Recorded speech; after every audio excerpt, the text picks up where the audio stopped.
Sometimes the hardest battles we face are with the very people we're trying to protect. In a world where children disappear without a trace, every parent's worst nightmare becomes a desperate fight for justice. Sheriff Clay Dobbs thought he knew his duty when he confronted the giant stranger at the saloon. The man called Bear had been seen talking to orphans, and word spread fast that he was luring kids away. Clay drew his gun, ready to protect his town, but Bear wasn't what he seemed. He was a U.S. Marshal, working undercover to stop a child trafficking ring. Now two lawmen face off, each thinking the other is the enemy. Their fight could destroy the only chance to save missing children. Will Clay discover the truth before it's too late? Before we jump back in, tell us where you're tuning in from. And if this story touches you, make sure you're subscribed, because tomorrow I've saved something extra special for you. The dust never settled in Dry Gulch. It hung in the air like unspoken regrets, coating everything with the weight of forgotten dreams. Sheriff Clay Dobbs stood on the weathered porch of his office, watching the sun paint the horizon in shades of amber and rust. At 62, his shoulders carried more than just the weight of his badge. They bore the accumulated sorrows of a town that had seen too much heartache and too little justice. Clay's fingers traced the tarnished star pinned to his vest, revealing every scratch and dent earned over 3 decades of service. The badge had belonged to his father before him, and his grandfather before that. 3 generations of Dobbs men had worn this same piece of tin, each believing they could make a difference in a world that seemed determined to prove them wrong. The town of Dry Gulch sprawled before him like a wounded animal, its buildings sagging under the relentless prairie sun. What had once been a thriving cattle town now struggled to maintain even the pretense of prosperity. The railroad had passed them by 5 years ago, taking with it the promise of growth and the hope of better days. Now families scraped by on failing ranches and dwindling hope, while their children, those who remained, played in streets that grew emptier each passing year. Dr. Samuel Morrison emerged from his clinic across the street, his medical bag in hand, and weariness etched deep in the lines around his eyes. He'd been tending to the people of Dry Gulch for nearly as long as Clay had been protecting them, and both men had learned that some wounds never truly healed. "Another long day, Sam," Clay called out, his voice carrying the familiar warmth of old friendship. "They're all long days now, Clay." Sam paused at the base of the clinic steps, squinting against the dying light. "Mrs. Patterson's boy came down with the fever again. That makes 4 children this month." Clay nodded, understanding the unspoken worry in his friend's voice. In a town where medical supplies were scarce and the nearest hospital was a 3-day ride away, childhood illnesses carried weight they shouldn't have to bear. Every cough became a cause for concern, every fever a reminder of how fragile life could be on the frontier. "How many young ones we got left in town now?" Clay asked, though he suspected he already knew the answer. "Counting the orphans at Mrs. Henderson's place? Maybe 2 dozen. Families keep moving east, looking for opportunities we can't provide." Sam's voice carried the weight of a man who delivered too many babies only to watch them grow. Up in a place with no future, the orphanage had become an unfortunate necessity in Dry Gulch. Martha Henderson, a widow who'd lost her own children to scarlet fever, had opened her home to the growing number of youngsters with nowhere else to go. Ranch accidents, disease, and the general hardships of frontier life had created too many orphans for a town this size to properly care for. Yet Martha persevered, stretching her meager resources and enormous heart to provide what comfort she could. Clay's thoughts were interrupted by the sound of heavy boots on the boardwalk. A figure approached through the gathering dusk, a man so large he seemed to bend the very air around him. The stranger stood well over 6 feet tall, with shoulders that could have carried a plow horse and hands that looked capable of crushing stone. Despite his intimidating size, he moved with the careful grace of someone who understood his own strength and chose to keep it in check. "Evening." "Sheriff," the big man said, his voice surprisingly gentle for someone of his stature. "Name's Bear Mackenzie." Clay studied the stranger carefully. Bear wore simple traveling clothes, dusty brown pants, a faded shirt, and boots that had seen considerable miles. His hat was pulled low over his eyes, casting shadows across a face that seemed carved from granite. There was something about the way he carried himself, a quiet confidence that spoke of a man accustomed to command, though he presented himself as just another drifter passing through. "Evening," Clay replied cautiously. "Don't believe I've seen you around these parts before. Just arrived today. Heard you might have work for a man willing to earn his keep." Bear's eyes swept the street, taking in details with the practiced gaze of someone who'd learned to assess his surroundings quickly. "I'm handy with horses, cattle, most anything that needs doing." Something about the man's manner set Clay's instincts on edge. It wasn't anything he could put his finger on. Bear was polite, respectful, and certainly looked capable of hard work. But there was a watchfulness about him, a way of positioning himself that suggested military training or law enforcement experience. In Clay's experience, men with such backgrounds rarely ended up drifting through forgotten towns like Dry Gulch without good reason. "Work's scarce around here," Clay said carefully. "Most folks can barely afford to pay their own hands, let alone hire new ones. I'm not particular about the pay, Sheriff. Sometimes a man just needs a place to light for a while, earn his meals and a roof over his head." Bear's smile was genuine, but Clay noticed it didn't quite reach his eyes. "I heard tell Mrs. Henderson at the orphanage might could use some help with repairs and such." Clay's wariness sharpened. In his experience, strangers who took particular interest in orphanages were either saints or predators, and saints were considerably rarer on the frontier. "How'd you hear about Mrs. Henderson's place?" Clay asked, his hand unconsciously moving closer to his gun belt. Folks talk when they hear about a woman taking care of children who've got nowhere else to go. Word travels, even to the places I've been.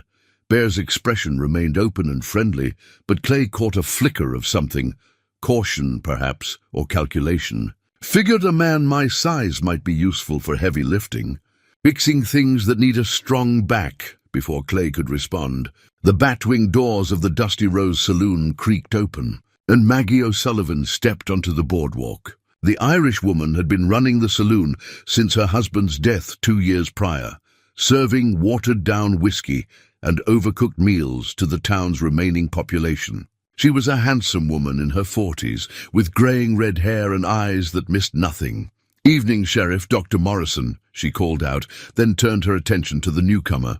"And you must be the fellow who's been asking questions around town today." Bear touched the brim of his hat politely. "Ma'am, just trying to get the lay of the land, see if there might be opportunities for honest work." "Honest work's about all we got left in Dry Gulch," Maggie said with a dry laugh. "Though there's precious little of that to go round. I heard you were asking about the children, the orphans and such." Clay noticed the slight stiffening in Bear's posture, though the big man's expression remained neutral. "Like I told the sheriff, I thought Mrs. Henderson might need help with maintenance, repairs, that sort of thing. Children's homes always seem to need fixing up." "That they do," Dr. Morrison interjected, joining the conversation. "Martha's been struggling to keep up with the basic upkeep. The roof leaks, the front steps are rotting through, and the well pump hasn't worked properly in months." "Be happy to take a look at any of those problems," Bear offered. "I've got experience with carpentry, basic mechanical work. A man picks up skills when he's traveled as much as I have." Clay found himself studying Bear's hands as he spoke. They were the hands of someone who'd done hard physical labor, certainly, but they were also remarkably clean for a drifter who'd supposedly been on the trail. The calluses were in the right places for manual work. But there was something about the way he held himself, the precision of his movements, that suggested training in other areas as well. "Where'd you say you traveled from?" Clay asked casually, didn't say exactly. "I've been working my way across the territory, picking up jobs where I could find them. Last few months I was up north, logging camp work." "Mostly?" Bear's answer came easily. But Clay had spent enough years interrogating suspects to recognize a prepared response when he heard one. As the evening deepened and the stars began to emerge in the darkening sky, the conversation continued with the careful politeness of people sizing each other up. Bear asked thoughtful questions about the town's needs and challenges, showing particular interest in the welfare of the children and the struggles facing local families. To most observers, he would have seemed like a decent man looking for honest work and a chance to contribute to a community. But Clay Dobbs had learned to trust his instincts, and something about Bear Mackenzie troubled him deeply. There was too much control in the man's manner, too much calculation behind his seemingly simple questions, and his interest in the orphans and children, while it might have been perfectly innocent, struck Clay as the kind of detail that deserved careful watching. As the group began to disperse for the evening, Bear tipped his hat respectfully to each of them.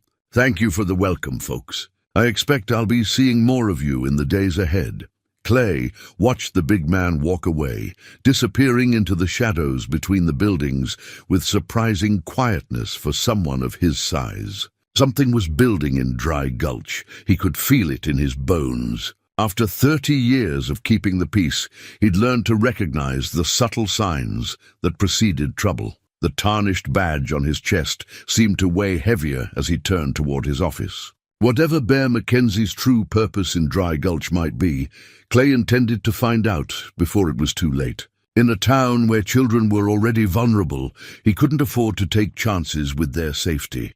The dust continued to swirl in the evening breeze, carrying with it the scent of coming change. Clay Dobbs had weathered many storms in his long career, but something told him the biggest test of his life was just beginning. The morning sun had barely crested the horizon when Martha Henderson's frantic pounding on Clay's office door shattered the pre-dawn quiet. The sheriff emerged from his cot in the back room, pulling on his pants and reaching for his gun belt in one practiced motion. 30 years of law enforcement had taught him that emergencies rarely waited for convenient hours. "Sheriff Dobbs." "Sheriff, please!" Martha's voice carried the kind of panic that made Clay's blood run cold. He'd heard that tone before, the desperate cry of a parent who'd lost a child. Clay threw open the door to find Martha Henderson standing on his doorstep, her graying hair disheveled and her usually neat dress wrinkled as if she'd slept in it. Tears streaked down her weathered cheeks, and her hands shook as she clutched a small wooden horse to her chest. "Martha, what's happened?" Clay guided the distraught woman to a chair, his mind already racing through the possibilities. "It's Tommy," she gasped, struggling to catch her breath. "Tommy Briggs, he's gone, Sheriff. He's been taken." Tommy Briggs. Clay knew the boy well, a spirited 8-year-old who'd come to Martha's care after his parents died in a ranch accident the previous winter. The child had struggled with the loss, often wandering off to be alone with his grief, but he always returned by supper time. "When did you last see him?" Clay asked, settling into the chair across from her. "Yesterday evening. He was playing with this," she held up the carved wooden horse, "right there in the front yard after dinner.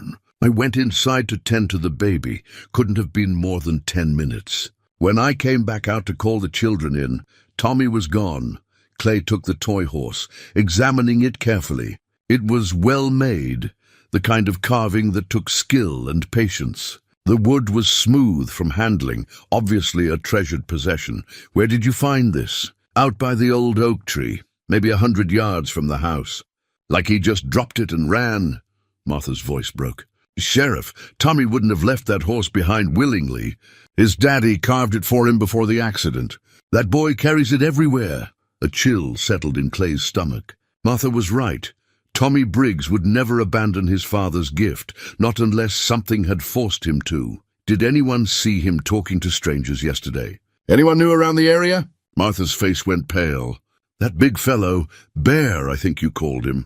Tommy was asking me about him at supper.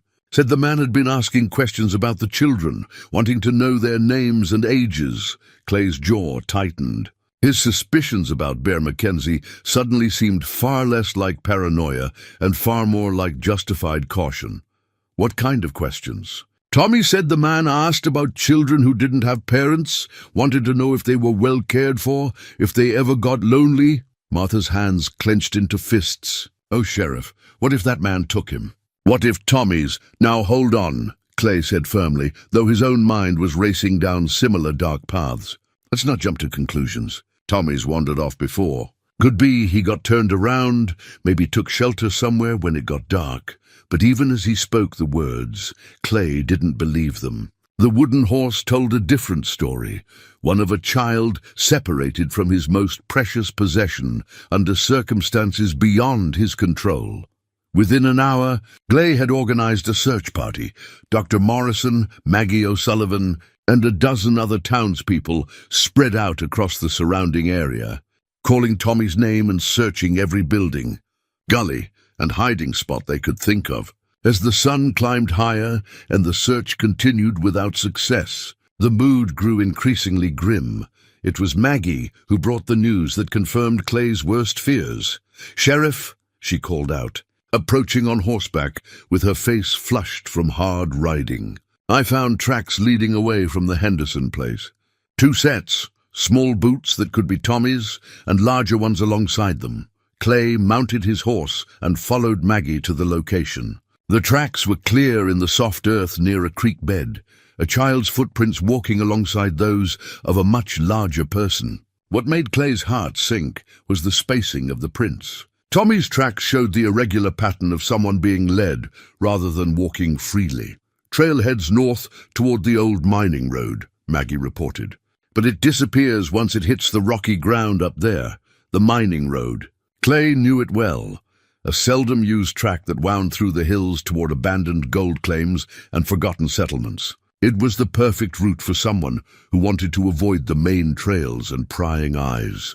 By late afternoon, the search party had covered every inch of ground within 5 miles of town without finding any trace of Tommy beyond those initial tracks. As the volunteers gathered back at the sheriff's office, their faces reflected the growing certainty that the boy hadn't simply wandered off. "We need to face facts," Dr. Morrison said quietly. "Someone took that child."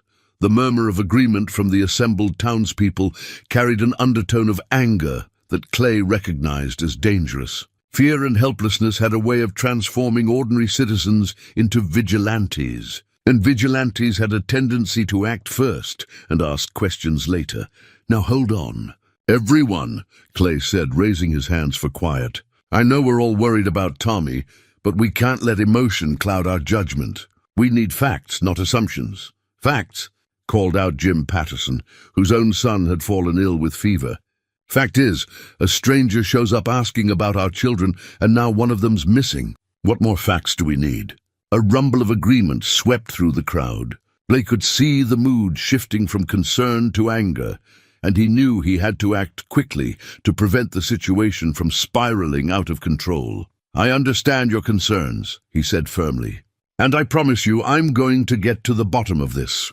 But we do this right according to the law." "The law?" Maggie's voice carried a bitter edge. "Where was the law when Tommy was being taken from his bed? Where's the law going to be if more children disappear?" Clay felt the weight of their expectations, their fear, and their growing anger. These were good people who'd entrusted him with their safety and the protection of their children. Now a child was missing, and they were looking to him for answers he didn't have. As the crowd began to disperse, Clay noticed that Bear McKenzie was nowhere to be seen. The big man had been conspicuously absent during the search, despite being a newcomer who should have been eager to help his potential new community. That evening, Clay sat in the dusty Rose Saloon, nursing a whiskey and trying to piece together what he knew. Bear had arrived in town asking questions about the orphans. Tommy had been seen talking to him. Now Tommy was missing, and Bear was nowhere to be found. The evidence was circumstantial, but Clay had learned to trust his instincts over 3 decades of law enforcement. And every instinct he possessed was screaming that Bear McKenzie was responsible for Tommy's disappearance.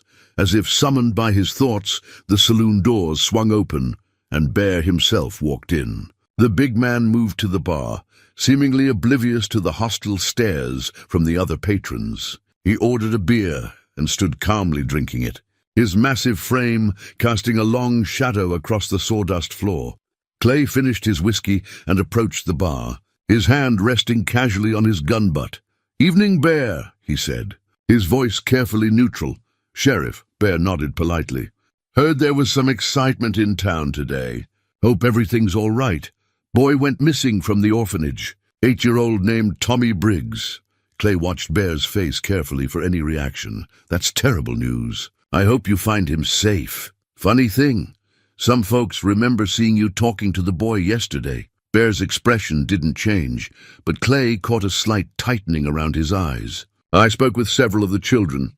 They seemed curious about a newcomer in town. Natural enough, I'd think. What did you talk about with Tommy specifically? Same thing I discussed with all of them. General questions about the town, how they were getting along, whether they needed anything. Bear took another sip of his beer. I have a soft spot for children who've lost their parents. Lost mine when I was about that age. It was a reasonable explanation, delivered with what seemed like genuine emotion. But Clay's instincts told him there was more to the story. Where were you this morning when the search was organized? Rode out early to look for work at some of the outlying ranches. Didn't hear about the missing boy until I got back to town. Bear set down his empty glass and turned to face Clay directly. Sheriff, if you've got something to ask me, go ahead and ask it straight. Clay felt the tension in the saloon rise as other patrons turned to listen. This was the moment he'd been building toward. The confrontation he'd known was inevitable since the moment Martha Henderson had burst into his office with tears in her eyes. All right. I'll ask it straight, Clay said, his voice carrying clearly through the suddenly quiet room. Did you take Tommy Briggs? Bear's face remained impassive, but something shifted in his posture, a subtle preparation for potential violence that Clay's trained eye recognized immediately. No, Sheriff, Bear said quietly. I did not take that boy. But I can see you've already made up your mind about my guilt. The wooden horse seemed to burn in Clay's pocket, a reminder of an innocent child who might be suffering while he stood here exchanging words with the man responsible. His patience, already stretched thin by worry and frustration, finally snapped. Then you won't mind if I search your belongings and ask you to account for your whereabouts since yesterday evening. The silence in the saloon stretched taut as a bowstring. Bear studied Clay's face for a long moment, and when he spoke, his voice carried a sadness that seemed genuine. I mind, Sheriff. I mind because I can see in your eyes that you've already decided I'm guilty. But if it'll help you find that boy, you're welcome to search whatever you want. Clay nodded grimly. He would search Bear's belongings, question his alibi, and follow every lead until he found Tommy Briggs. And if Bear Mackenzie was responsible for the boy's disappearance, Clay would make sure he paid the full price for his crime. The wooden horse in his pocket seemed to whisper a promise. Justice for Tommy, no matter what it cost. The search of Bear's modest room above the general store revealed nothing incriminating, much to Clay's frustration. The big man's belongings were sparse and well organized. A change of clothes, basic toiletries, a worn Bible, and a small leather satchel containing what appeared to be personal papers. Clay examined each item carefully, looking for any clue that might connect Bear to Tommy's disappearance. Find what you were looking for, Sheriff? Bear asked quietly, watching from the doorway as Clay finished his examination. Clay held up a folded piece of paper from the leather satchel. What's this? Letter from my sister back east. You're welcome to read it if you think it'll help find the missing boy. Clay unfolded the letter and scanned its contents. It was indeed from a woman named Sarah Mackenzie, dated 3 weeks earlier, expressing concern about her brother's travels and asking when he might settle down somewhere permanent. The handwriting was feminine, the tone affectionate, and the content entirely innocent. But what caught Clay's attention was a telegram tucked behind the letter, a brief message that simply read, "Package delivery delayed. Maintain position. Report any complications immediately." It was unsigned and dated 2 days ago. What's this about? Clay demanded, holding up the telegram. Bear's expression remained neutral, but Clay caught a flicker of something. Concern, perhaps, or calculation. Business correspondence. Sometimes a man has to stay in touch with previous employers about work arrangements. It was another reasonable explanation, but Clay's suspicions deepened. In his experience, honest cowboys and drifters didn't receive cryptic telegrams about package deliveries and maintaining position. Over the next 2 days, Clay threw himself into investigating Bear's background and activities. He sent telegrams to law enforcement in neighboring counties, asking about any strangers matching Bear's description who might have been involved in suspicious activities. He questioned every person in town who'd had contact with the big man, looking for any inconsistency. In his story, what he discovered only deepened the mystery. The responses to his telegrams painted a picture of a man who seemed to appear and disappear without leaving much of a trail. A sheriff in Red Creek reported that someone matching Bear's description had been asking questions about missing children there 2 months ago. Another lawman in Millfield mentioned a similar stranger who'd shown unusual interest in the local orphanage before moving on, but most puzzling were the responses that didn't come, telegrams sent to law enforcement. In towns Bear claimed to have worked in that went unanswered, or came back with reports that no one matching his description had been seen. Clay spread out a territorial map on his desk, marking the locations where Bear had supposedly been. A pattern began to emerge, a rough line of travel that followed routes known to be used by criminals and outlaws moving between territories. If Bear was indeed tracking missing children, he seemed to be following a trail that led through some of the most lawless country in the West. Dr. Morrison joined him in his investigation, bringing both his methodical mind and his deep concern for Tommy's welfare. "Look at this." "Clay," Sam said, pointing to the marked locations on the map. "If you connect these towns where Bear was supposedly asking about children, they form almost a perfect line heading north toward the territorial boundary." "Could be coincidence," Clay replied, though he didn't believe it himself. Or it could be the route of someone moving children illegally.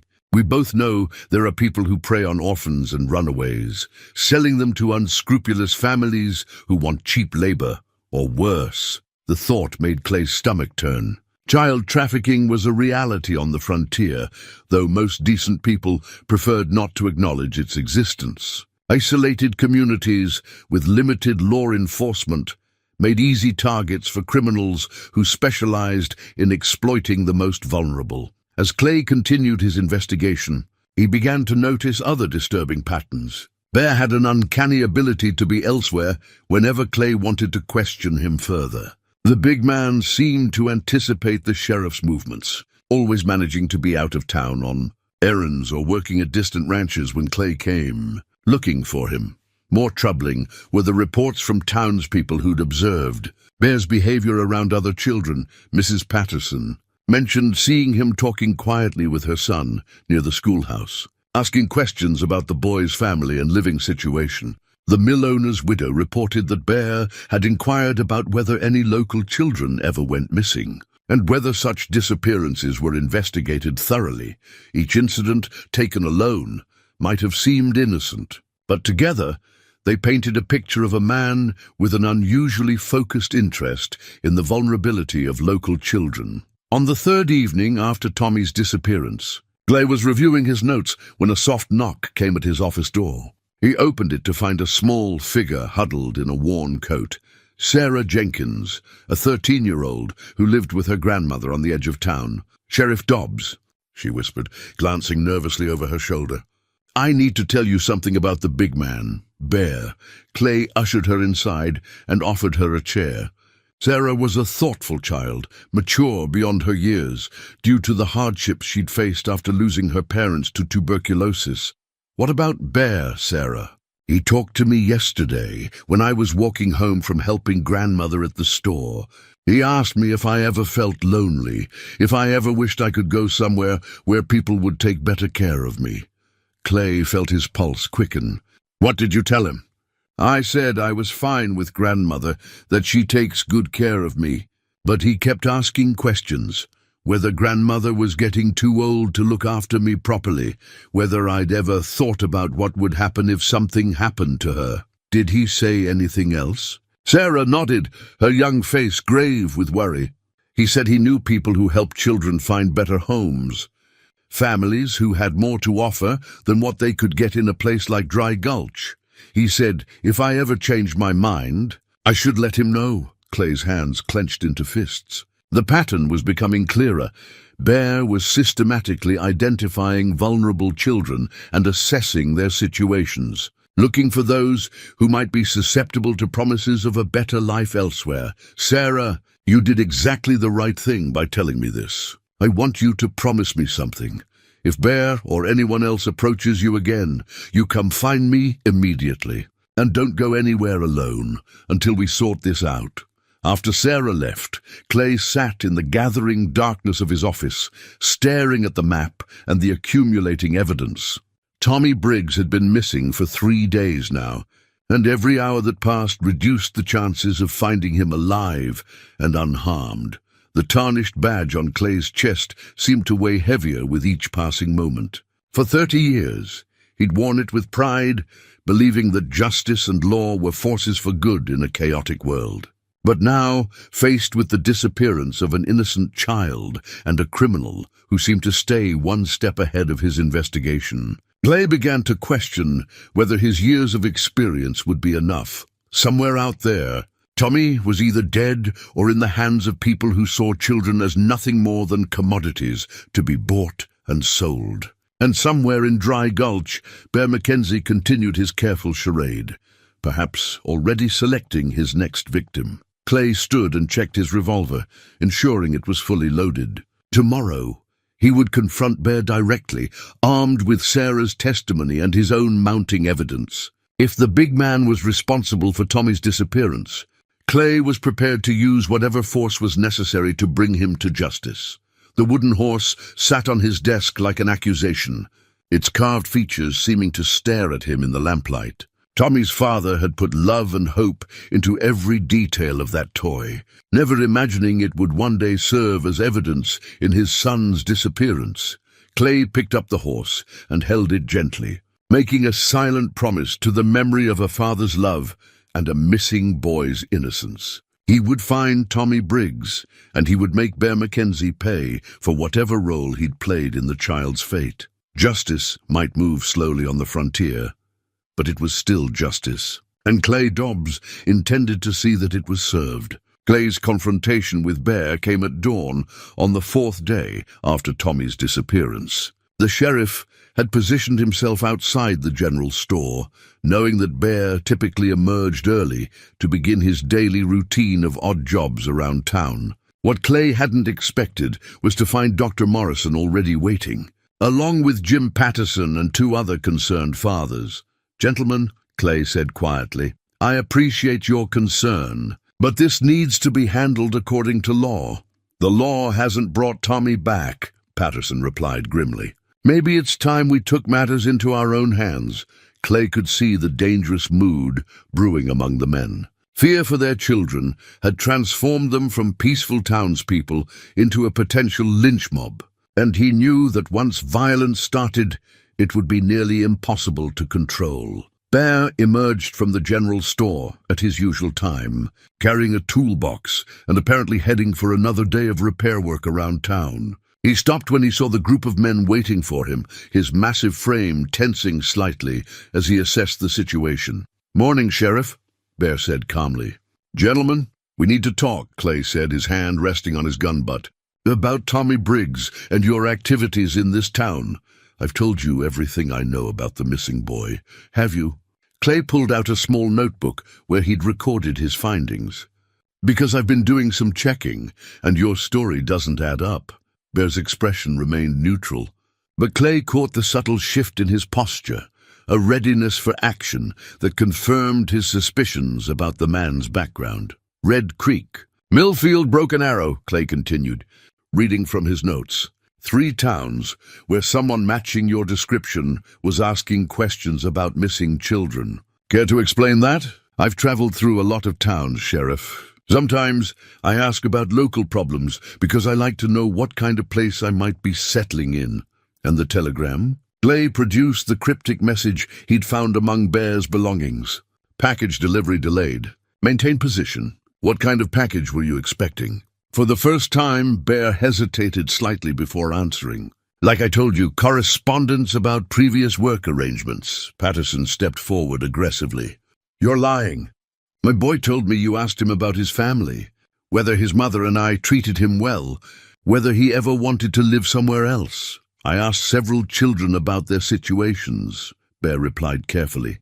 Children who've lost their parents often need someone to listen to them to make sure they're being properly cared for. Or you were sizing them up, Clay said accusingly. Looking for the most vulnerable ones, the ones who might be easiest to convince to go with you willingly.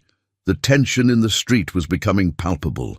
Other townspeople had emerged from their businesses and homes, drawn by the confrontation.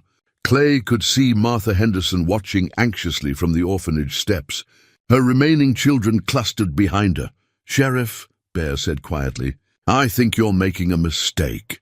The only mistake I've made is waiting this long to arrest you." Clay drew his revolver, keeping it pointed at the ground, but ready to raise it quickly. "You're under arrest for the kidnapping of Tommy Briggs." Bear slowly set down his toolbox and raised his hands, but his eyes remained alert and watchful. "On what evidence?" "Testimony from multiple witnesses that you were questioning local children about their living situations, your presence in other towns where children have gone missing, and the fact that Tommy disappeared shortly after being seen talking to you." "Circumstantial evidence, Sheriff. You know that won't hold up." Clay felt his temper flare. This man's calm composure in the face of serious accusations only reinforced his belief in Bear's guilt. "We'll let a judge decide that." As Clay moved to place Bear under arrest, the big man spoke quietly, his voice carrying just far enough for Clay to hear. "Sheriff, there are things you don't understand about this situation. If you arrest me now, more children are going to die. Is that a threat?" "It's a warning. I'm not who you think I am, and this situation is more complicated than you realize." Clay's response was cut short by the sound of hoofbeats approaching at a gallop. A rider appeared at the end of the street, spurring his horse hard toward the confrontation. As the horseman drew closer, Clay recognized him as Jake Morrison, Dr. Morrison's younger brother, who worked as a territorial telegraph operator. Jake pulled up hard, his horse lathered with sweat from hard riding. "Sheriff, I've got an urgent message for you." Clay kept his gun trained in Bear's general direction, while Jake dismounted and approached with a telegram in his hand. "This came through the territorial office an hour ago, marked urgent for Sheriff Dobbs, Dry Gulch." Clay took the telegram and read it quickly. His face went pale as the meaning of the message sank in. "What is it?" Dr. Morrison asked, noticing his friend's reaction. Clay read the telegram again, unable to believe what he was seeing. "It's from the U.S. Marshal's office in the territorial capital. They're asking for information about the whereabouts of Deputy U.S. Marshal Benjamin McKenzie, who was conducting an undercover operation in this area and missed his scheduled contact." The silence that followed was deafening. Every eye turned to Bear, who stood with his hands still raised, his expression unreadable. "Benjamin McKenzie," Clay said slowly. "Bear McKenzie, Deputy U.S. Marshal Benjamin McKenzie," Bear corrected quietly. "And before you ask, yes, I've been working undercover, and yes, Tommy's disappearance has complicated my mission considerably." Clay felt the world shifting beneath his feet. Everything he thought he knew about the situation was suddenly thrown into question. "You're a federal marshal," Patterson demanded incredulously. "I am. And the reason I couldn't tell you is because my cover depends on people. Believing I'm exactly what Sheriff Dobbs thought I was, a drifter with suspicious interest in children." Clay's mind raced as he tried to process this revelation. "If you're a marshal, what's your mission here?" Bear glanced around at the assembled townspeople, clearly weighing how much he could reveal. "There's a child trafficking ring operating across this territory. They've been taking orphans and runaways from isolated communities like Dry Gulch, selling them to buyers back east who want cheap labor or worse." Martha Henderson gasped, her hands flying to her mouth in horror. "I've been tracking their operation for months," Bear continued. "The pattern of missing children, the routes they use, the communities they target. Dry Gulch was identified as a potential target, so I was sent to investigate." "And Tommy?" Clay asked, his voice barely above a whisper. "I believe Tommy was taken by the same people I've been hunting." My investigation was getting close to identifying their local contacts when the boy disappeared. Clay felt a mixture of relief and embarrassment wash over him. His suspicions about Bear had been completely wrong, and his actions might have compromised a federal investigation that could save other children. Why didn't you tell me this from the beginning? Because my cover story depended on local law enforcement treating me as a suspect. If I'd revealed my identity, word would have gotten back to the traffickers that a federal marshal was in town. They would have disappeared, taking Tommy and God knows how many other children with them. Clay holstered his revolver, his face burning with shame. I've been investigating you for days, following your movements, questioning people about your activities. I know. And every move you made has been watched and reported by the people I'm really after. They think you suspect me of taking Tommy, which means they still believe their operation is secure. The implications of Bear's revelation began to sink in. If there truly was a child trafficking ring operating in the area, then Tommy's disappearance was part of something much larger and more sinister than Clay had imagined. How do we find him? Clay asked desperately. Bear's expression was grim. We don't have much time. These people move their victims quickly to avoid exactly this kind of investigation. If Tommy's still alive, they're probably planning to transport him within the next day or two. Clay looked at the faces of his friends and neighbors, seeing his own fear and determination reflected in their eyes. Tommy Briggs was just one child in what might be a network that had claimed dozens of others. But he was their child, their responsibility, their hope. Tell me what you need, Clay said to Bear. Tell me how we can help. Bear nodded grimly. First, we need to identify who in this town has been feeding information to the traffickers. Someone's been watching and reporting on your investigation, which means we have a traitor in our midst. The wooden horse in Clay's pocket seemed to burn with the promise of justice for Tommy and all the other children who had been stolen from their homes and families. The real enemy was still out there, still taking innocents, still destroying lives.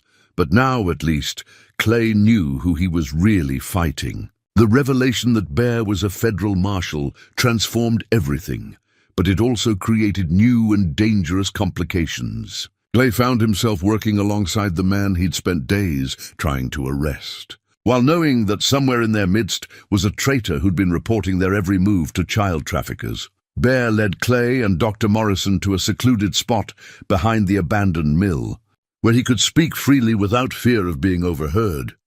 From beneath his shirt, he produced a leather portfolio containing official documents that confirmed his identity as Deputy U.S. Marshal Benjamin McKenzie.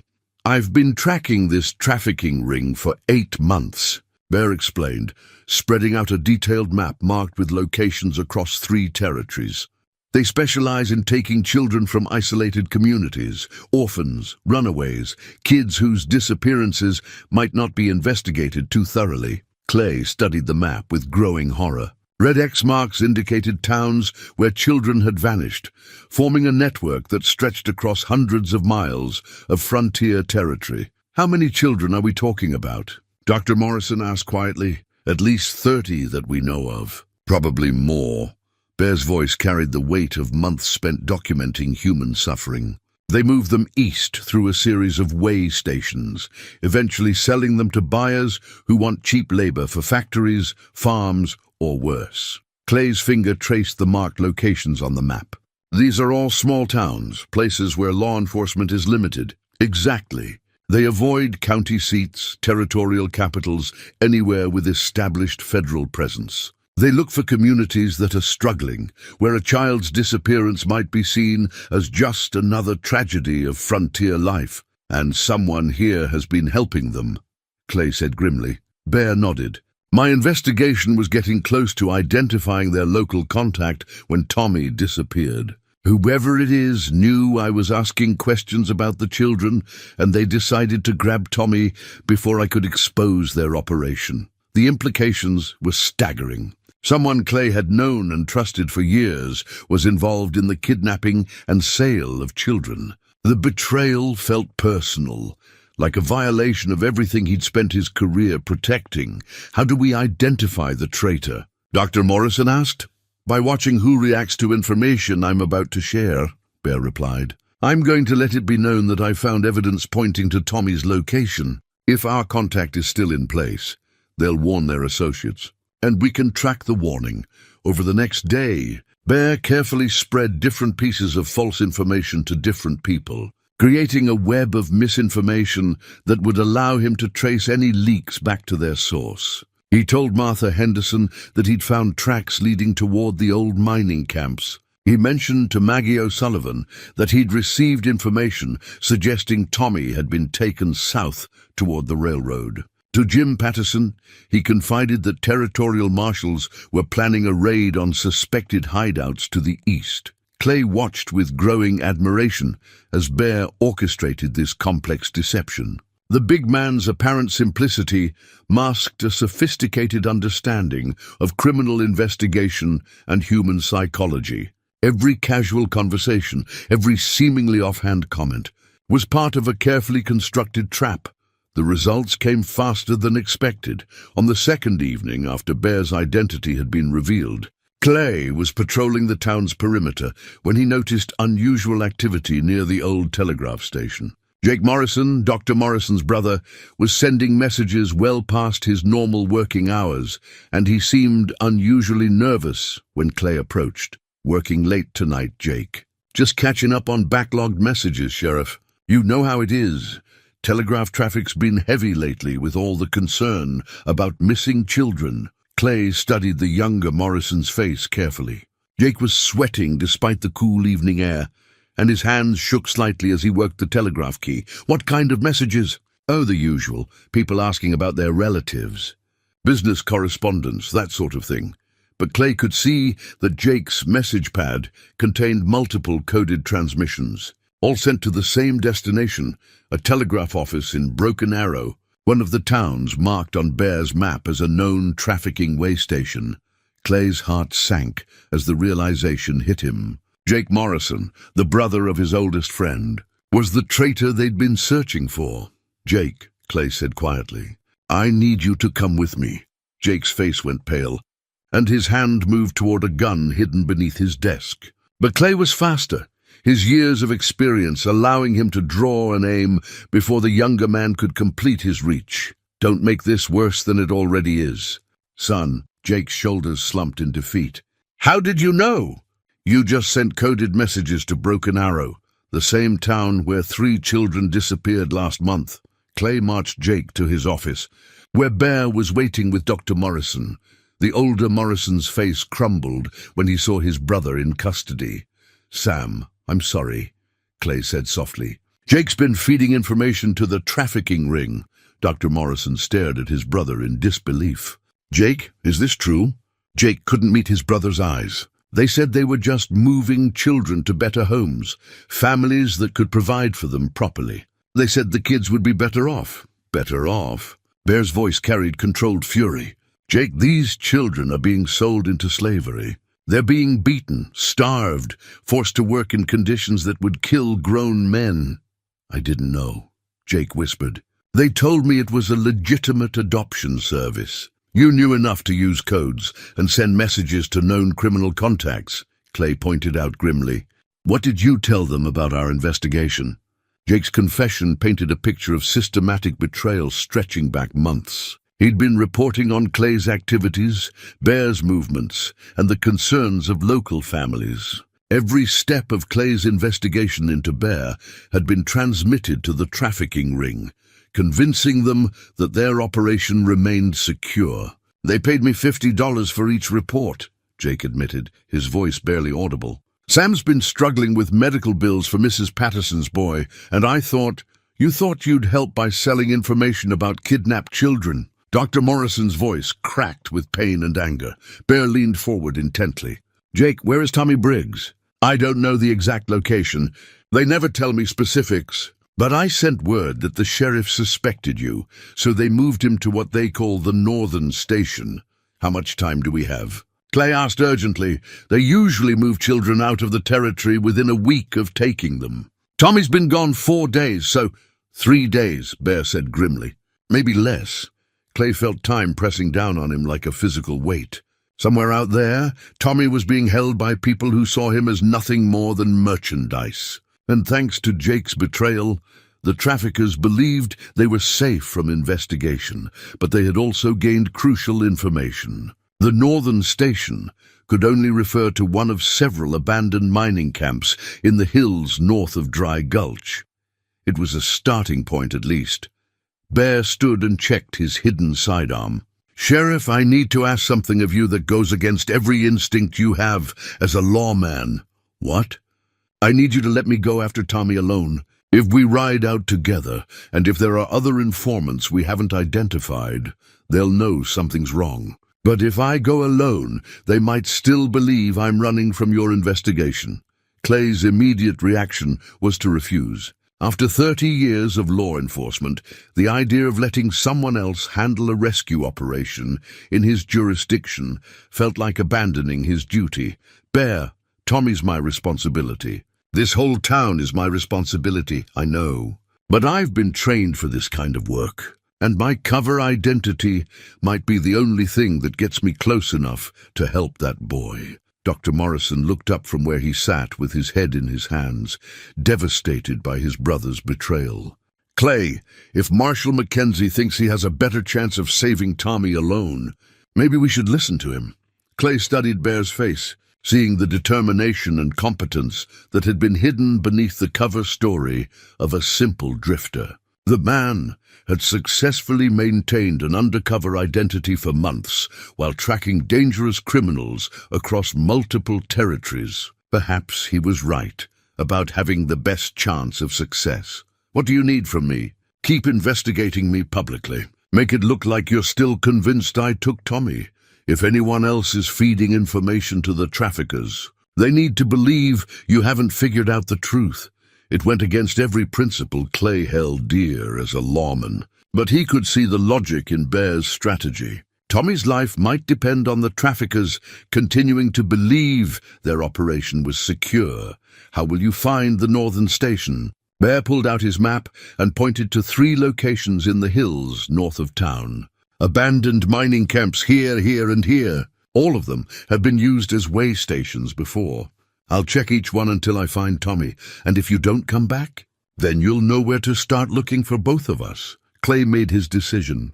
"Take this," he said, unpinning his badge and holding it out to Bear. Bear shook his head. "I've got my own badge, Sheriff. This one belonged to my father and his father before him. 3 generations of Dobbs men have worn it, believing they could make a difference in this world." Clay pressed the tarnished star into Bear's palm. "Maybe it'll bring you luck." Bear accepted the badge solemnly, understanding the weight of trust it represented. "I'll bring Tommy home, Sheriff, and I'll bring your badge back too." As Bear prepared to leave, Clay grappled with the hardest part of his plan, convincing the townspeople that he was still pursuing the wrong man. It meant lying to people who trusted him, maintaining a deception that went against his nature as an honest lawman. But if it meant saving Tommy Briggs and exposing the trafficking ring that had preyed on their community, Clay was willing to sacrifice his own comfort and reputation. The fake identity papers Bear had used sat on Clay's desk like an accusation, evidence of how completely the federal marshal had fooled him. But they also represented something else, the lengths to which good people would go to protect the innocent, even if it meant living a lie. As Bear disappeared into the darkness, heading north toward the mining camps and whatever dangers awaited him there, Clay began the most difficult performance of his life, pretending to hunt a man he now counted as an ally, while the real enemy remained hidden somewhere in his own community. The wooden horse seemed to watch him from its place on his desk, a reminder of the child whose life hung in the balance of their desperate gambit. The next morning brought an unwelcome complication that threatened to unravel Bear's carefully laid plans. A dust cloud on the horizon announced the arrival of territorial authorities, 3 mounted men riding hard toward Dry Gulch with the determined urgency of law. Enforcement on official business, Clay recognized the lead rider as Marshal Thomas Garrett, a career lawman whose jurisdiction covered a vast swath of territorial land. Garrett was competent and honest, but he was also a man who followed regulations strictly and would have little patience for the kind of deception Clay and Bear were attempting. "Sheriff Dobbs," Garrett called out as he dismounted in front of Clay's office. "We need to talk." Clay's heart sank as he invited the Marshal inside. Behind Garrett came Deputy U.S. Marshal William Hayes and a younger man Clay didn't recognize, both wearing the serious expressions of officials on important business. "Marshal Garrett, what brings you to Dry Gulch?" "We're looking for Deputy U.S. Marshal Benjamin McKenzie. He missed his scheduled contact 3 days ago, and Washington is concerned about his safety." Clay felt the careful balance of their operation beginning to shift dangerously. "McKenzie, I'm not familiar with that name. Big fellow, probably using an assumed identity. He's been working undercover to track a child trafficking ring operating in this territory." The irony of the situation wasn't lost on Clay. Here he was, being asked about the whereabouts of a man he'd spent days trying to arrest, who was now risking his life to save a local child. "Can't say I've seen anyone matching that description," Clay lied smoothly. "Though we did have a drifter named Bear pass through recently. Seemed like he might have been running from something." Marshal Garrett's eyes sharpened with interest. "Running from what?" "Well, we had a child go missing from our orphanage, and this Bear fellow had been asking a lot of questions about the local children. Seemed suspicious, so I started investigating him. He disappeared a couple nights ago, probably figured out I was closing in on him." It was a risky gambit, but Clay needed to reinforce Bear's cover story while providing a plausible explanation for the Marshal's absence. "Which direction did he head when he left?" "North, toward the old mining camps. I was planning to organize a posse to track him down." Deputy Hayes stepped forward. "Sheriff, if this man is Marshal McKenzie, you may have inadvertently compromised a federal operation." Clay forced himself to look confused and slightly defensive. "If he was a federal marshal, why didn't he identify himself? We've got a missing 8-year-old boy, and this stranger shows up asking questions about children. What was I supposed to think?" Marshal Garrett studied Clay's face carefully. "You're saying you believed this man was responsible for the missing child?"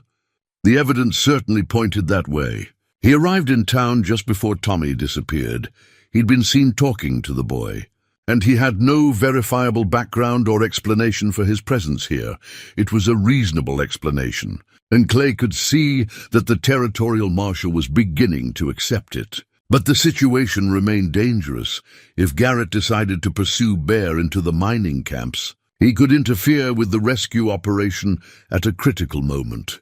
"Marshal," Clay continued, "if this Bear fellow really is one of your federal agents, then he's either dead or in serious trouble. Those mining camps are treacherous country, full of abandoned shafts and unstable structures. A man could disappear up there and never be found."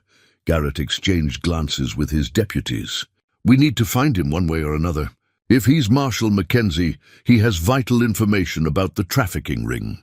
If he's actually involved in kidnapping children, he needs to be apprehended. I'd be happy to guide you up to the camps," Clay offered, hoping to maintain some control over the situation. "I know that country better than most, and I've got as much interest in finding answers as you do."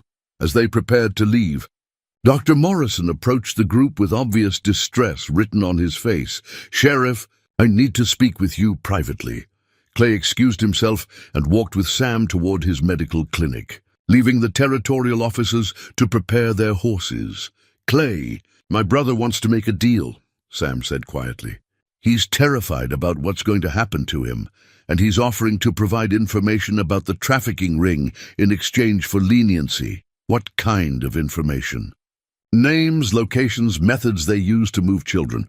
He says he knows more about their operation than he initially admitted." Clay felt a spark of hope. If Jake could provide detailed intelligence about the trafficking network, it might give Bear the advantage he needed to find Tommy and destroy the criminal operation. "Bring him to my office tonight after the territorial marshal leaves." "But Sam, your brother is going to face justice for what he's done." "The best I can do is make sure his cooperation is noted when he goes to trial." Dr. Morrison nodded grimly. "I understand. I just want him to do something right after all the wrong he's caused.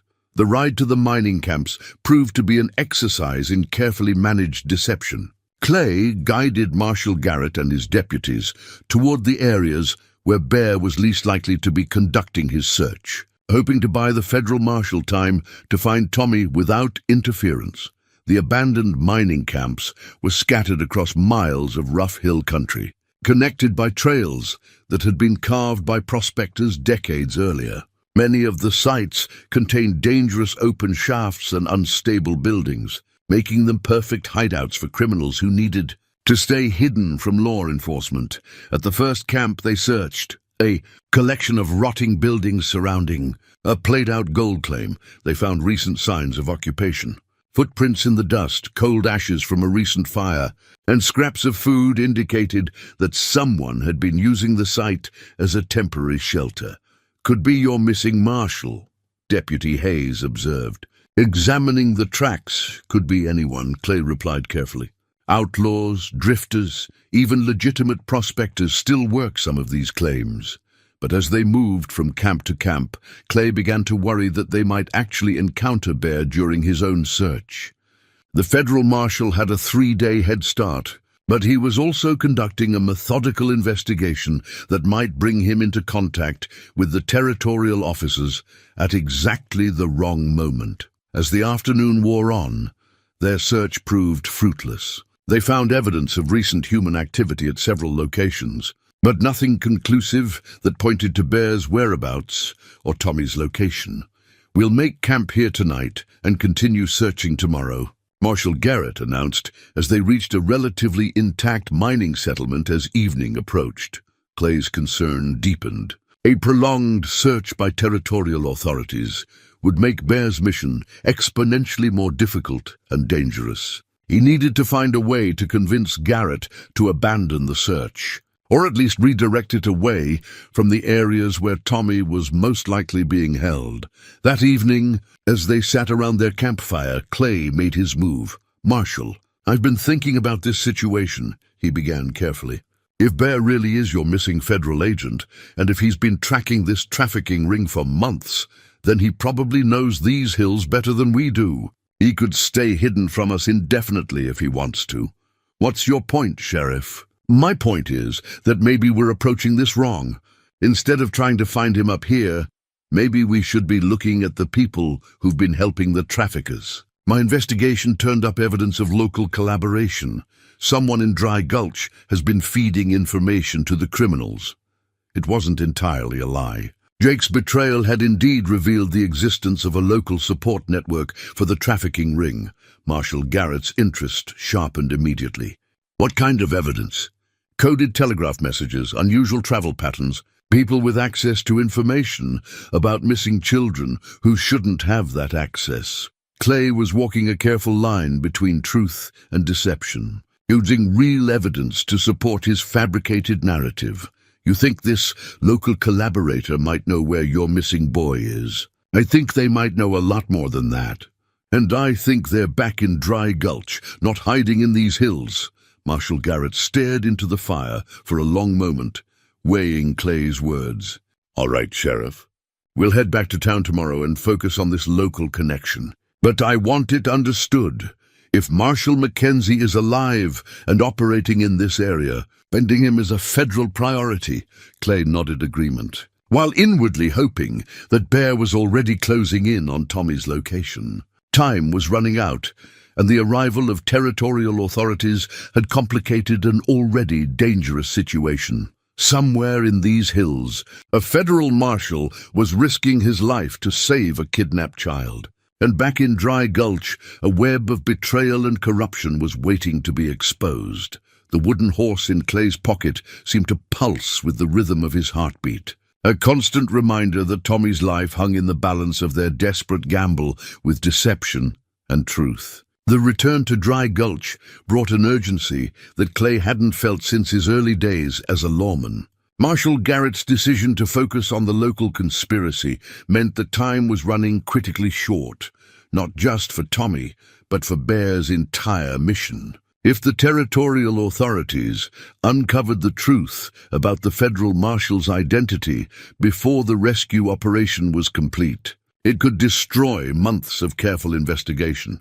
Clay's first priority was meeting with Jake Morrison to extract whatever useful information the traitor might possess. That evening, as Marshal Garrett and his deputies established themselves at the town's small hotel, Clay slipped quietly to his office where Dr. Morrison was waiting with his brother.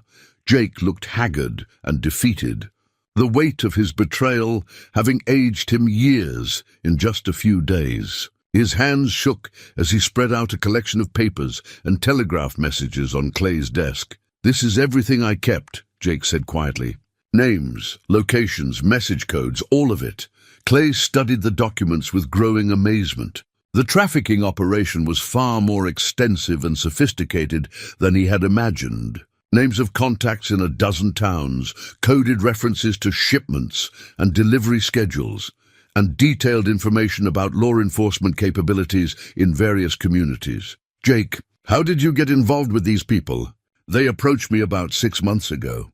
Said they represented a legitimate organization that helped place orphaned children with families who could provide better opportunities." Jake's voice was barely audible. "They offered good money for basic information when children went missing, how thoroughly local authorities investigated, whether federal agents ever operated in the area, and you believed their story about legitimate adoptions." Jake couldn't meet Clay's eyes. "I wanted to believe it. The money we needed it, Sheriff. Sam's medical practice barely covers expenses, and I don't make much working the telegraph. When they said they were helping children find better homes," Dr. Morrison's face showed the pain of a man watching his brother destroy himself with weak justifications for inexcusable actions. "Show me the codes," Clay demanded, pushing aside his disgust to focus on the practical information. Jake explained the system of coded messages used to communicate with the trafficking network. Simple phrases that seemed innocent: "Package ready for pickup," "Delivery route clear," "Local complications resolved," carried specific meanings about kidnapped children and law enforcement activities. "The northern station Jake mentioned," Clay said, studying the message logs. "What exactly is that?" "It's one of 3 main collection points they use in this territory. Children are taken there first, then moved along established routes toward buyers back east." Clay's finger traced the routes marked on Jake's crude map. The northern station appeared to be located somewhere in the vicinity of the abandoned Copper Creek mining camp, one of the largest and most isolated sites in the hill country. "How long do they usually keep children at the collection points?" "Never more than a week. They move them quickly to avoid exactly the kind of investigation you've been conducting." The timing was becoming critical. Tommy had been missing for 5 days, which meant he could be moved at any time. Clay's planning was interrupted by a commotion outside his office. Voices were raised in alarm, and he could hear people running in the street. He stepped outside to find townspeople gathering around a horseman who had just arrived from the north. The rider was a grizzled prospector named Pete Hawkins, who worked some of the more remote claims in the hill country. His horse was lathered with sweat, and his face showed the strain of hard riding. "Sheriff," Pete called out breathlessly, "you need to hear this. There's been shooting up at Copper Creek, lots of it. Sounded like a war up there." Clay felt his blood turn cold. Copper Creek was the location Jake had identified as the northern station. "When did this happen?" "Started about 2 hours ago. Went on for maybe 20 minutes. Rifle fire, handguns, even what sounded like dynamite. Then everything went quiet." Marshal Garrett appeared from the hotel, drawn by the disturbance. "Sheriff, what's the situation?" Clay's mind raced as he weighed his options. If Bear had found Tommy at Copper Creek, the shooting Pete described could indicate either a successful rescue or a disaster. Either way, the federal marshal might need help. "Sounds like there might be trouble at one of the mining camps," Clay said carefully. "Could be claim jumpers, or maybe outlaws using the site as a hideout. Or it could be your missing Marshal," Garrett replied grimly. "Either way, we need to investigate." As the group prepared to ride north toward Copper Creek, Dr. Morrison pulled Clay aside with urgent news. "Clay, Martha Henderson just came to see me. She says another child is missing from the orphanage, little Sarah Jenkins. She was there for supper, but when Martha went to check on the children at bedtime, Sarah was gone. Clay felt the situation spiraling beyond his control. Sarah was the 13-year-old who had reported Bear's suspicious questions about whether she ever wanted to find a better home. Now she had vanished, just as the trafficking operation was apparently being exposed. When was she last seen? About the time Pete says the shooting started at Copper Creek. Clay, what if the traffickers grabbed her as insurance? What if they're using her to force Bear to back down? The possibility sent a chill through Clay's heart. If the trafficking ring had discovered Bear's true identity, they might indeed take hostages to protect their operation. Sarah's disappearance could be connected to whatever had happened at Copper Creek. Marshal Garrett organized a larger group for the ride north. His 2 deputies, Clay, Pete Hawkins as a guide, and several armed townspeople. As they prepared to leave, Clay made a decision that went against every instinct he possessed as a lawman. "Marshal, I need to tell you something," he said quietly, drawing Garrett aside. "That man Bear I told you about, the one I suspected of taking Tommy, I don't think he's who we thought he was." Garrett's eyes sharpened with interest. "What do you mean?" Clay pulled out the federal commission papers that Bear had shown him, documents that confirmed his identity as Deputy U.S. Marshal Benjamin McKenzie. "I found these hidden in his belongings. I think Bear is your missing federal agent. Why didn't you tell me this earlier?" "Because I wasn't sure, and because I thought he might be conducting some kind of undercover operation that I didn't want to interfere with." Clay was walking a careful line between truth and deception, revealing enough to enlist Garrett's help while protecting the details of Bear's mission. Marshal Garrett studied the documents carefully. "These look authentic. If Mackenzie was working undercover and you accidentally exposed him, then whatever happened at Copper Creek might be the result of his cover being blown." Clay finished grimly. As they rode north through the gathering darkness, Clay grappled with the weight of his decisions. His investigation of Bear had inadvertently created the circumstances that led to this crisis. If Tommy was dead, if Sarah was in the hands of traffickers, if Bear had been killed trying to rescue them, the responsibility would rest squarely on Clay's shoulders. The hill country around Copper Creek was ominously quiet as they approached. No sounds of ongoing conflict, no signs of human activity, just the oppressive silence of a place where violence had recently occurred. Pete Hawkins led them along a narrow trail that wound through rocky outcroppings toward the mining camp. As they crested a hill overlooking the site, they could see the remains of what had obviously been a significant battle. Buildings had been damaged by gunfire and explosions. Bodies lay scattered around the camp, though distance and darkness made it impossible to identify them. Smoke still rose from the ruins of what had once been a substantial wooden structure. "Dear God," Marshal Garrett whispered. "What happened here?" Clay scanned the scene desperately, looking for any sign of Bear, Tommy, or Sarah among the aftermath of the battle. The scope of the destruction suggested that the conflict had been intense and decisive. "We need to get down there and see what we can learn," Garrett said grimly. As they descended toward the mining camp, Clay noticed something that filled him with both hope and dread. Fresh tracks leading away from the site, heading east toward the territorial boundary. Someone had survived the battle at Copper Creek, but whether it was Bear and the children or the traffickers remained to be seen. The wooden horse in Clay's pocket seemed to weigh heavier with each step toward the scene of destruction, carrying with it the accumulated weight of his mistakes and the desperate hope that they weren't too late to save the children who had been stolen from their community. The real test of his career as a lawman was about to begin, and Clay Dobbs wasn't sure he was ready for what they might find among the ruins of Copper Creek. The scene at Copper Creek was worse than anything Clay had imagined during his worst moments of fear for Tommy's safety.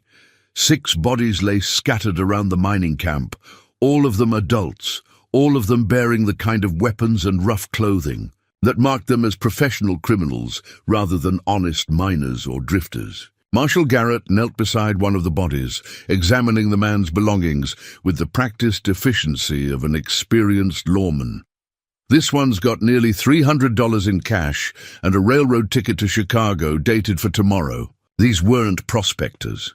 Clay moved through the ruins of the main building, searching for any clue about what had happened to the children. The structure had been partially destroyed by what appeared to be dynamite, and scorch marks on the remaining walls told a story of desperate fighting at close quarters. "Over here," Deputy Hayes called out from near the camp's corral area. "I found something." Clay and Garrett hurried to where Hayes was examining the ground near a wooden lean-to that had served as a makeshift stable. The deputy pointed to tracks in the soft earth, boot prints that clearly showed someone had been moving urgently around the area during the battle. "Look at this pattern," Hayes said, tracing the prints with his finger. "These tracks show someone moving from the main building to this shelter, then back again multiple times, like they were evacuating people or moving supplies." Clay studied the tracks more carefully and felt his heart leap with hope.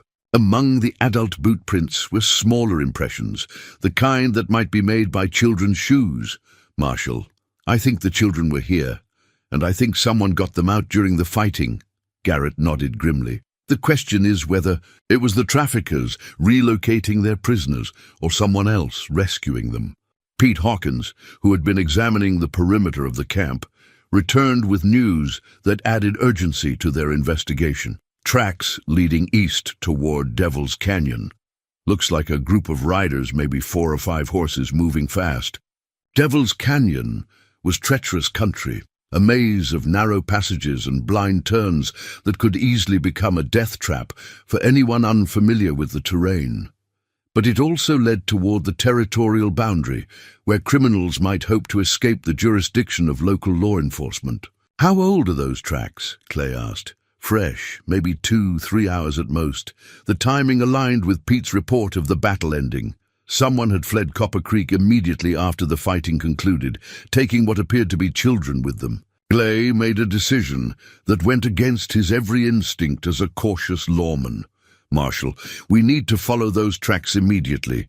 If there are children in Devil's Canyon, waiting until morning could be too late." "Sheriff, it's dangerous country in broad daylight. At night, it's almost suicidal. And if we wait, those children could be across the territorial boundary by dawn, beyond our reach forever." Garrett studied Clay's face in the firelight, seeing the desperate determination of a man who had spent days watching his community's children disappear into the hands of criminals. "All right," the territorial marshal said finally, "but we do this carefully. Pete, how well do you know Devil's Canyon?" The old prospector scratched his grizzled beard thoughtfully. "Well enough to get us through without breaking our necks, but it's not going to be easy in the dark." As they prepared to leave Copper Creek, Dr. Morrison arrived with additional men from town, having ridden hard to catch up with the rescue party. Clay was relieved to see his old friend. Sam's steady presence and medical skills might prove crucial in whatever lay ahead. "Any sign of Tommy or Sarah?" Sam asked urgently.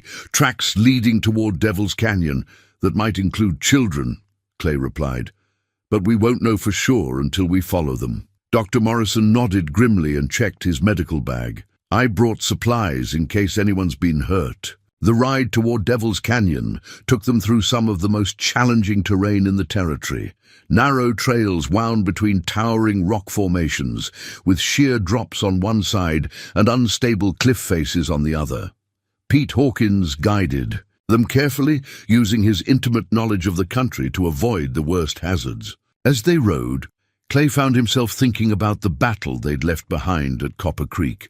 The evidence suggested a fierce fight between 2 organized groups, not the random violence of claim jumpers or simple bandits. Someone had attacked the trafficking operations collection point with enough force to kill 6 armed criminals and destroy their facilities. The most likely explanation was that Bear had discovered the location and attempted a rescue, but the scope of the destruction suggested he hadn't been working alone.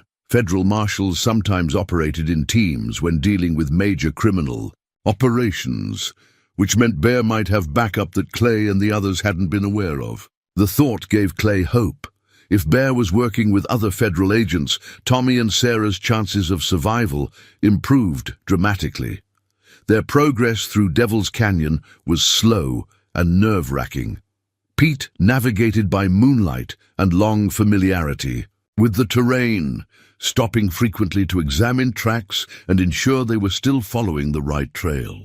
"Tracks are getting fresher," he reported after one such stop.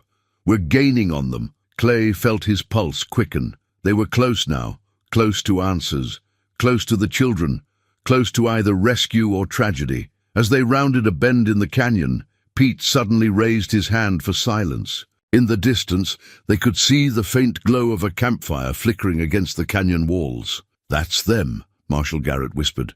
"The question is who them actually represents." Clay studied the distant fire, trying to make out details of the camp. They were too far away to see people clearly, but the presence of the fire suggested that whoever they were following felt secure enough to risk the visibility. "We need to get closer," Clay said quietly. "Close enough to see what we're dealing with." Garrett nodded. "But we do this carefully.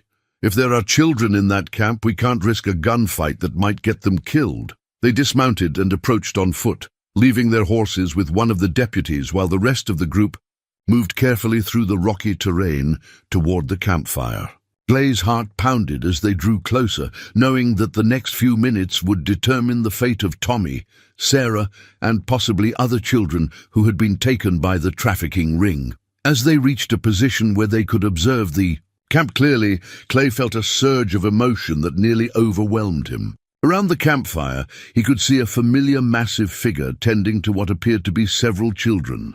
Bear Mackenzie was alive, and he was not alone. Tommy Briggs sat close to the fire, wrapped in a blanket and apparently unharmed. Beside him was Sarah Jenkins, also safe and alert. But there were 3 other children as well, youngsters Clay didn't recognize, who had presumably been rescued from the trafficking operation. Bear moved around the camp with the careful efficiency of an experienced outdoorsman, checking on the children and preparing what appeared to be a simple meal. His movements showed the effects of recent combat. He favored his left arm and moved more stiffly than usual, but he was clearly functional and in control of the situation. "Thank God," Clay whispered, relief washing over him in waves. "They're alive." Marshal Garrett studied the scene carefully. "That's definitely Marshal Mackenzie. The question is whether he's got backup we can't see." As if in answer to his question, 2 other figures emerged from the shadows at the edge of the camp, federal agents who had obviously been standing guard while Bear tended to the children. Clay could see now that the rescue operation had been conducted by a team of experienced lawmen, not a single agent working alone. "Sheriff," Garrett said quietly, "I think it's time we announced our presence. Those children need medical attention, and Marshal Mackenzie needs to know that we're here to help."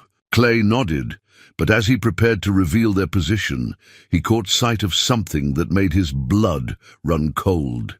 Movement in the rocks above the federal agent's camp, several figures positioning themselves for what looked like an ambush. The trafficking ring hadn't given up. They had followed Bear and the children into Devil's Canyon, and they were preparing to attack the rescue camp. "Marshal," Clay hissed urgently, "we've got company. Look at the ridge above their camp." Garrett followed Clay's pointing finger and saw the same threatening movement among the rocks. "How many?" "At least 4, maybe more. And they've got Bear's camp surrounded." The situation had suddenly become desperate. Bear and his fellow agents were focused on caring for the rescued children, unaware that enemies were moving into position around them. In minutes, the canyon would become a killing ground. With 5 children caught in the crossfire, Clay checked his rifle and looked at the men around him. They were outnumbered and facing professional criminals who had already demonstrated their willingness to kill. But those children represented everything he had sworn to protect during 30 years of wearing a badge. "Gentlemen," he said quietly, "we're about to have ourselves a fight."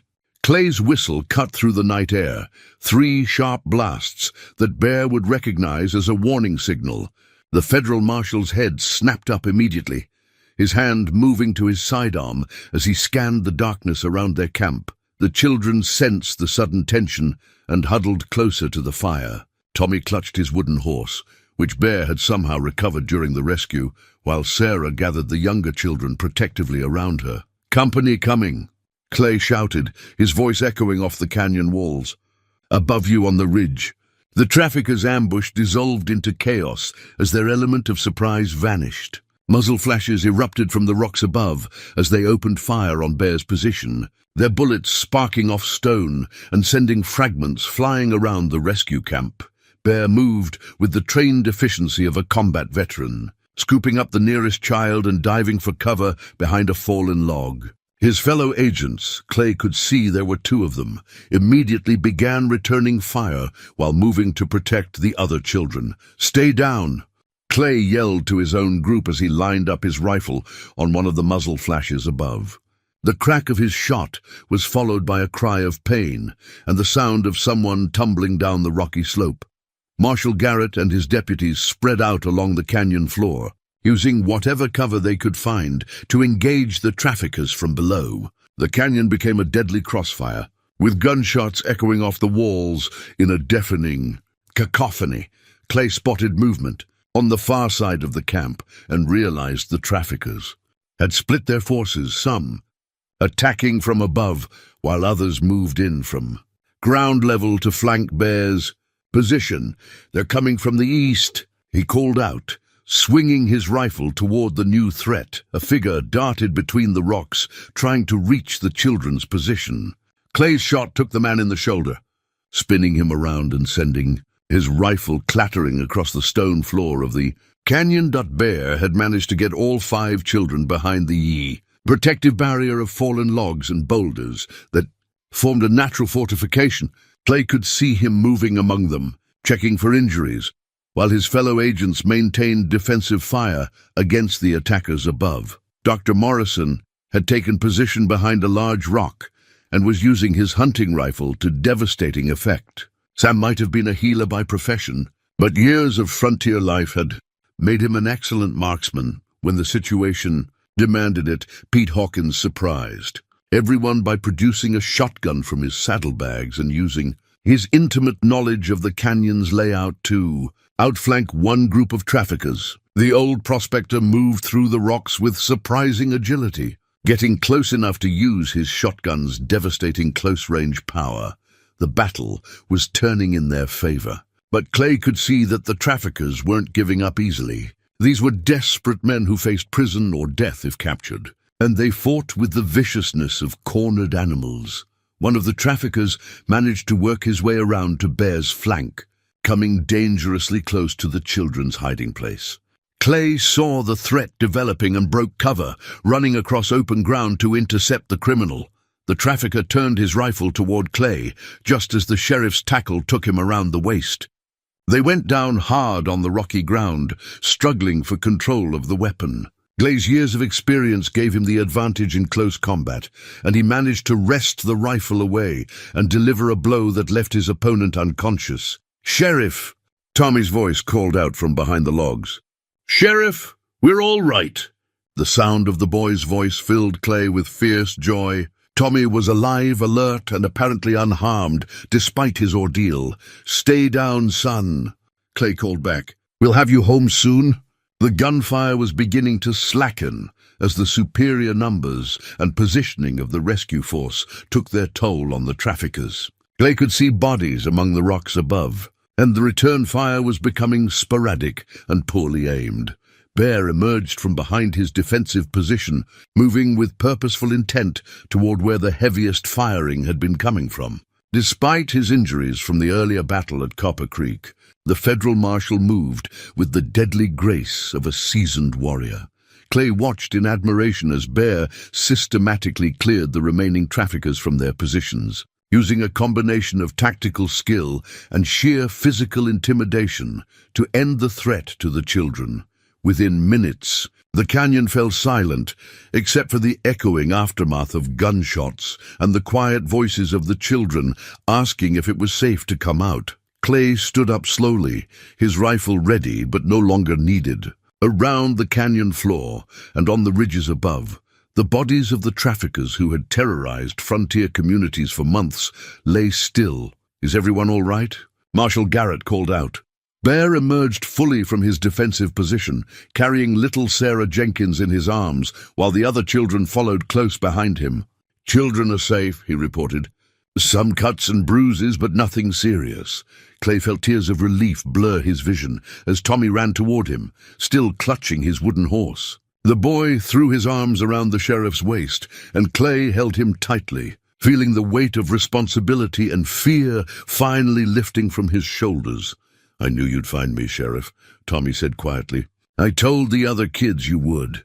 Clay looked down at the boy's trusting face and felt the full impact of how close they had come to losing him forever. The wooden horse, carved with a father's love and carried through unimaginable terror, had finally come home. The aftermath of the battle revealed the true scope of the trafficking operation they had destroyed. As dawn broke over Devil's Canyon, Clay and Bear worked together to search the traffickers' belongings, uncovering evidence that painted a horrifying picture of organized child theft across multiple territories. Bear's fellow agents introduced themselves as Deputy Marshals Collins and Rodriguez, both veterans of similar operations who had been tracking the trafficking ring from different angles. Their coordinated assault on Copper Creek had been the culmination of months of investigation, with Bear's undercover work providing the crucial intelligence needed to locate the children. "We've been after this organization for over a year," Marshal Collins explained as he showed Clay a leather portfolio filled with documents. "They've been operating across 6 territories, taking children from isolated communities where disappearances might not be thoroughly investigated." Clay examined the papers with growing anger. Lists of children's names, ages, and descriptions, along with notations about their market value and placement potential. The traffickers had treated these innocent youngsters like livestock, reducing human lives to profit margins and shipping schedules. "How many children did they take?" Clay asked, his voice tight with emotion. "At least 40 that we can document, probably more," Marshal Rodriguez replied grimly. "We found 12 at Copper Creek yesterday, including Tommy and 4 others who were being prepared for transport east. The rescued children were in surprisingly good condition, considering their ordeal. The traffickers had kept them relatively well-fed and unharmed, understanding that damaged goods brought lower prices from their criminal buyers. But the psychological trauma was evident in their frightened faces and the way they stayed close to their rescuers." Bear knelt beside the group of children, his massive frame somehow reassuring, despite the violence they had just witnessed. "It's over now," he told them gently. "You're all going home to people who love you and have been looking for you." Tommy separated himself from the group and approached Clay with something in his hand, the tarnished badge Clay had given to Bear before the rescue mission. "Bear said this belonged to you and your family," the boy said solemnly. "He said it helped keep us safe." Clay accepted the badge with hands that trembled slightly. 3 generations of Dobbs men had worn this star, believing they could make a difference in the world. Today, it had finally fulfilled that promise in the most meaningful way possible. Bear stood and faced Clay, his expression showing the respect of one lawman for another. "Sheriff, I owe you an apology for the deception, and I owe you thanks for the trust you showed when it mattered most." "You don't owe me anything," Clay replied, pinning the badge back to his vest. "You saved these children when I couldn't. That's what matters." "We saved them," Bear corrected firmly. "Your investigation, your willingness to listen when the truth came out, your decision to trust me with the rescue operation, none of this would have succeeded without your help." Dr. Morrison finished examining the rescued children and pronounced them all in remarkably good health, considering their circumstances. "They'll need time to recover from the trauma," he reported, "but physically, they're going to be fine." The journey back to Dry Gulch became a celebration of sorts, despite the exhaustion and emotional toll of the past week. The children rode double with their rescuers, talking quietly about their experiences and asking questions about going home. Tommy rode with Clay, chattering about everything that had happened since his disappearance. The boy's resilience amazed the sheriff. Despite being kidnapped and held by criminals, Tommy had somehow maintained his essential optimism and trust in the goodness of others. "Sheriff," Tommy said as they descended from the hills toward town, "Bear told us stories about you while we were hiding. He said you were the kind of lawman who never gives up when someone needs help." Clay felt his throat tighten with emotion. "Bear's a pretty good storyteller. He said you taught him something important about what it really means to protect people. He said sometimes the hardest part isn't fighting the bad guys, it's knowing when to trust the good guys." As they approached Dry Gulch, Clay could see people emerging from buildings and gathering in the street. Word of their return had obviously preceded them, and the entire community was turning out to welcome the rescued children home.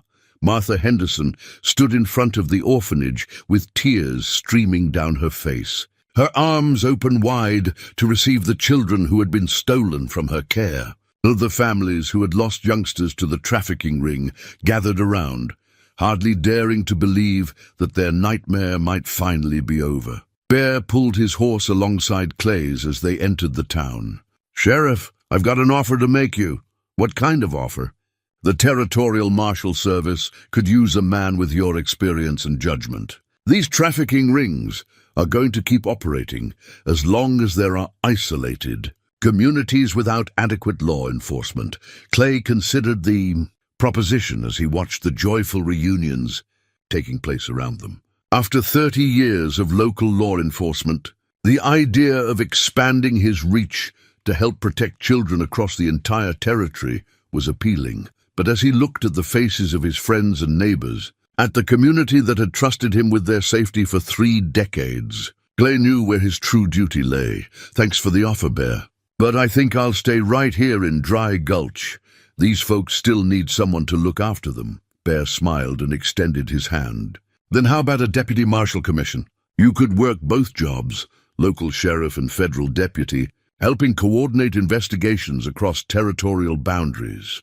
Clay shook the offered hand firmly, feeling the beginning of a partnership that would extend far beyond the rescue of these children. "Now that," he said with the first genuine smile he'd worn in a week, "sounds like exactly what this country needs."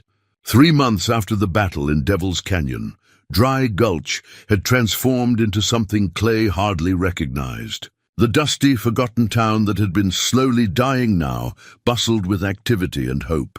Word of the successful rescue operation and the destruction of the child trafficking ring had spread across the territory, bringing new families and businesses to a community that had proven it would fight to protect its children. Clay stood on the porch of his office, watching the morning routine that had become as familiar as breathing.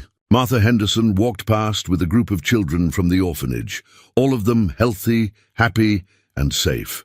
Tommy Briggs ran alongside the group, his wooden horse tucked securely in his pocket and his face bright with the particular joy of a child who had survived something terrible and emerged stronger. The new deputy marshal badge gleamed beside Clay's tarnished sheriff's star, a dual commission that allowed him to work both local cases and coordinate with federal investigations across the territory.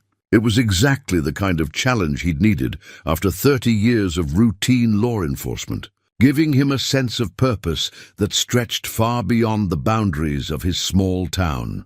Bear McKenzie emerged from the federal office that had been established in the building next to Clay's, carrying a stack of reports and wearing the satisfied expression of a man whose work was making a real difference. The federal marshal had accepted permanent assignment to the Dry Gulch area, creating a regional center for coordinating anti-trafficking operations across the frontier. "Morning, Sheriff," Bear called out, using the title that had become a term of respect rather than simple job description. "Morning, Marshal. Any word on those missing children from Red Creek? Found them yesterday in a warehouse outside Kansas City. All 6 kids, safe and sound, thanks to the intelligence network we've built up." Bear's smile showed the deep satisfaction of another successful rescue. "The traffickers are learning that stealing Children isn't the easy crime. It used to be. The partnership between Clay and Bear had evolved into something more than professional cooperation. It was the friendship of two men who had tested each other under fire and found themselves worthy of trust. Their combined local knowledge and federal resources had made their region a dangerous place for child traffickers to operate, forcing the criminal networks to seek easier targets elsewhere. Dr. Morrison approached from his clinic, carrying his medical bag and wearing the contented look of a man whose conscience was clear. His brother Jake had accepted a plea agreement that sent him to territorial prison for 3 years, but his cooperation in exposing the trafficking network had helped save dozens of children. Sam visited his brother regularly, offering the kind of forgiveness that allowed both men to heal from the betrayal that had nearly destroyed their family. Clay, I wanted to let you know, I got a letter from the Territorial Medical Board yesterday. They're asking me to help establish treatment protocols for rescued children who've been traumatized by trafficking. Apparently, our success with the kids here has attracted attention. Clay nodded approvingly. The rescued children had indeed recovered remarkably well, due in large part to Sam's careful attention to their psychological as well as physical needs. The doctor had developed innovative approaches to helping traumatized youngsters rebuild their trust in adults and their confidence in the world around them. That's fine work. Sam, how many of the children have found permanent homes now? All but 3, and we have solid prospects for them too. Tommy's going to stay with the Pattersons until his uncle arrives from Colorado next month. Sarah's grandmother is doing much better, so she'll be going home next week. The successful placement of rescued children had become a source of community pride. Families from across the territory had come forward to offer homes to youngsters who had lost their parents to the trafficking ring, creating a network of support that ensured no child would face the future alone. Maggie O'Sullivan appeared from the Dusty Rose Saloon, which had expanded to include a restaurant and small hotel to accommodate the federal agents and other officials who now regularly passed through Dry Gulch. The Irish woman had proven to have a remarkable head for business, turning the town's newfound prominence into economic opportunity for everyone. "Sheriff Marshal," she called out cheerfully, "I wanted to let you know. I just received confirmation that the territorial governor will be here next week for the dedication ceremony. The ceremony would officially establish Dry Gulch as a regional center for anti-trafficking operations, complete with a new federal courthouse and expanded law enforcement facilities. It represented recognition of their success, but more importantly, it ensured that their work would continue long into the future. Clay fingered the wooden horse that now sat permanently on his desk, a gift from Tommy that served as a daily reminder of what they were fighting for. The simple carved toy had become a symbol of innocent trust preserved and childhood restored, representing everything that made their dangerous work worthwhile. As the day progressed, Clay found himself reflecting on the journey that had brought him to this point. 6 months ago, he had been an aging sheriff in a dying town, questioning whether his life's work had any real meaning. Now, he was part of something larger, a network of dedicated people working to protect the most vulnerable members of society. The transformation hadn't been easy.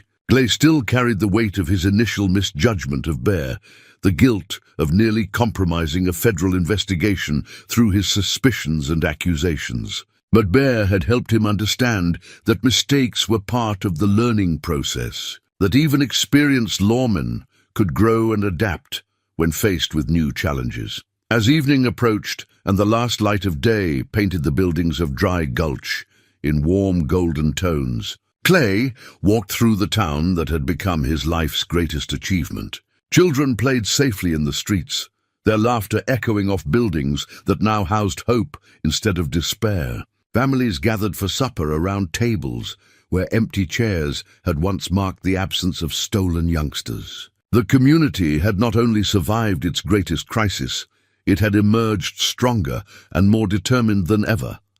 Bear joined him for the evening patrol that had become their shared routine. two lawmen walking the streets of a town they had helped save. The tarnished badge on Clay's chest caught the last rays of sunlight, its scratches and dents now seeming less like signs of wear and more like evidence of battles won and duties fulfilled. Somewhere out there, other children needed protection. Other communities faced the threat of trafficking rings and criminal predators. But here in Dry Gulch, justice had prevailed, innocence had been preserved, and hope had triumphed over fear. It was enough. It was more than enough. It was exactly what Clay Dobbs had spent 30 years trying to achieve, finally fulfilled in the most meaningful way possible. The wooden horse sat safely on his desk, and the children of Dry Gulch slept peacefully in their beds, protected by men who understood that some things were worth fighting for, no matter the cost.